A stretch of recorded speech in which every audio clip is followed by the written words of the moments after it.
fewest wins in the NFL this season. I love this market almost in every sport, JVT, but I love it in the NFL. We'll look at highest wins too, but fewest wins is always more. I think it's more lucrative. Mm-hmm. There's just there's more teams that are more established at the top, but the odds are always tighter. Okay, so fewest regular season wins. We got the Cardinals at 2-1. This over at DraftKings. Texans then 8-1. Bucks 9-1. Rams 10-1. Commanders 10-1. Raiders 12-1. Your Colts 12-1. Titans 14-1. Everybody else 15-1 or longer. Now, I'm going to give you my quick notes right off the top.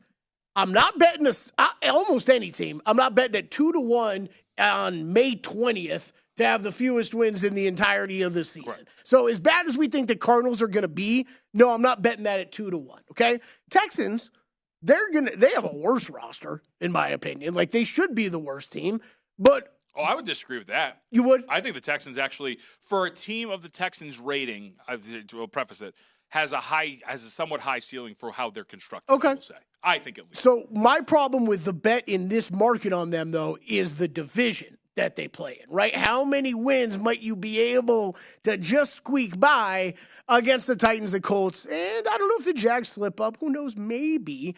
And they also get the NFC South, I believe is the other one, right? Is it the AFC South plays NFC South? That's why I actually think I think it's a bunch of like coin flip spots at worst with a bunch of teams that are kind of on the same rating. Right, yeah, right. So like I'm not running to bet that, even though I do think they are a really bad football team. So you keep moving down that list. Okay, I think I misunderstood you. I get you now. Okay. Yeah. So you keep moving down that list. Raiders are just a team that I don't think Jimmy Garoppolo is a good quarterback unless he's surrounded with a lot of weapons. I read a great article over at Pro Football Talk today about how there might be some room in Davante Adams' contract for them to make a trade before July 1st, I believe it was, for them to save some money and it not be a disastrous contract for them.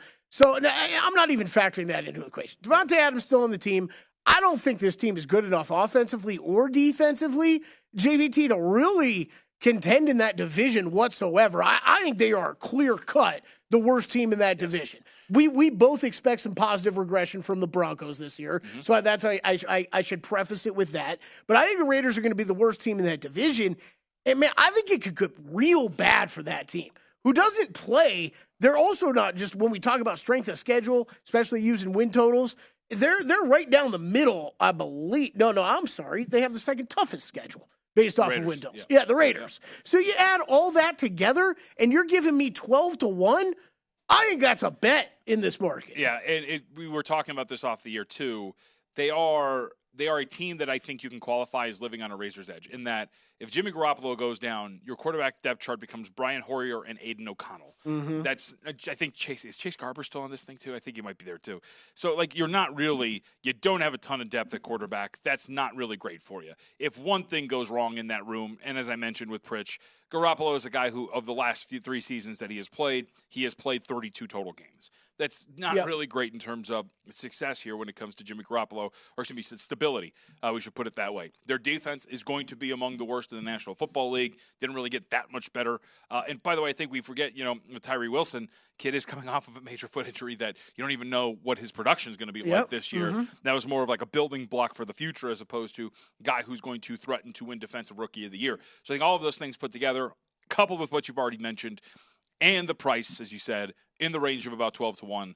I think that's a candidate you're looking for. They will have to compete, if you will, with the Cardinals to have the fewest regular season wins. That's going to be tough, but I could see that. And as I mentioned, because I was waiting for these odds, give me every bit of 14-1 for the Tennessee Titans to have the worst record in the NFL next year. Oh, so that would be my second favorite one. I agree. That would be my second favorite one because I think they're almost waiting at this point, just waiting for Ryan Tannehill to have a couple bad games so they have an easy excuse to get him out.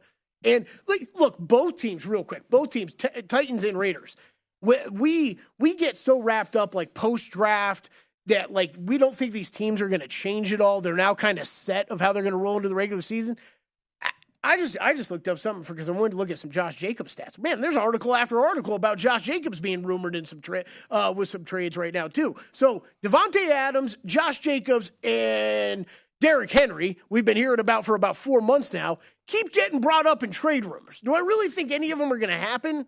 Probably not at this point post-draft, JVT, but you got to keep that in the back of your mind. And when we talk the Titans, yes, I think they are eager for Tannehill to slip up a couple games so they've got an excuse to then turn to Levis. I don't think we're going to see, not Ritter. Who am I forgetting in Tennessee? You're talking about Malik Willis or Will Levis? Malik Willis, yeah.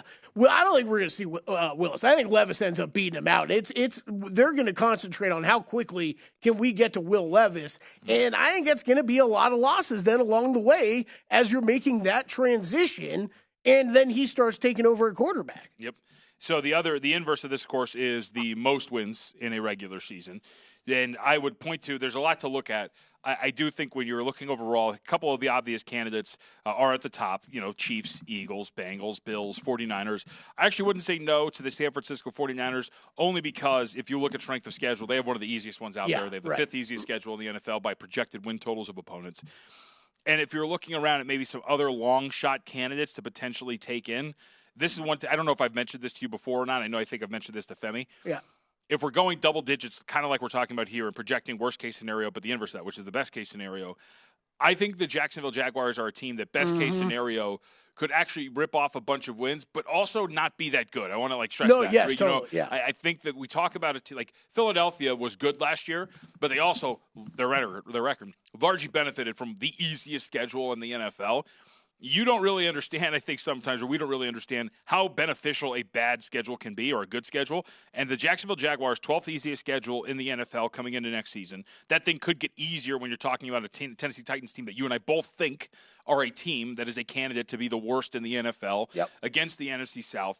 I wouldn't be surprised if Jacksonville contends for best record. Again, gets to the first round or, the divisional round and flames out, sure. But I think that there's something there with this team to actually have the most regular season wins, just given the fact that their schedule and some improvement could actually lead them in that direction. Yeah, so we do have, nice catch on the warning track for you. Sorry, I didn't see that. Yeah, gets them out of the inning. Gets the Blue Jays out of the inning there. We are still tied to a piece. That's the only team I wrote down for this one as well. I'm not nearly as interested in this market. We usually do get fewest wins posted at some point by Books in Town. I will be betting Raiders and Titans. We hit on the two teams. I will bet on those. The Jags in most wins, I don't think I'll bet, but I agree with you. I think that's the best bet on the board.